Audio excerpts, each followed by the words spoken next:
काही दिवसांपूर्वी पुण्यातल्या एका कार्यक्रमात शरद पवार यांनी छगन भुजबळ यांना एक संदेश लिहून दिला होता। पवार यांनी भुजबळांना नेमकं काय लिहून दिलं याची चर्चा सगळीकडे सुरू होती। यावर भुजबळ यांनी खास भाष्य केलंय। सावित्रीबाई फुले यांच्या जयंतीच्या निमित्तानं झालेल्या पुण्यातल्या कार्यक्रमात छगन भुजबळ आणि शरद पवार एकाच मंचावर होते। या कार्यक्रमादरम्यान शरद पवार यांनी कार्यक्रम पत्रिकेवर काहीतरी लिहून छगन भुजबळ यांना दिलं।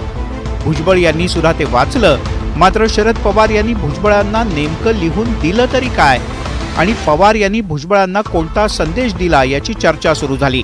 यावर आता भुजबळ यांनी प्रतिक्रिया दिली आहे। अच्छा, चिठ्ठी लिहिते काय लिहिलं त्याच्यावर पडदे में रहने दो पडदा।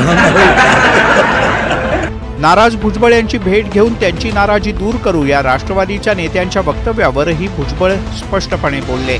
मैं कुछ भी नहीं कहना चाहता। अच्छा, मेरी सारी भावना जो है मर गई है, खत्म। छगन भुजबळ भविष्यात काय भूमिका घेतात याची उत्सुकता आहे। अशातच पवार आणि भुजबळ यांच्यात चिठ्ठीतून नेमकं काय बोलणं झालं हे मात्र गुपित आहे।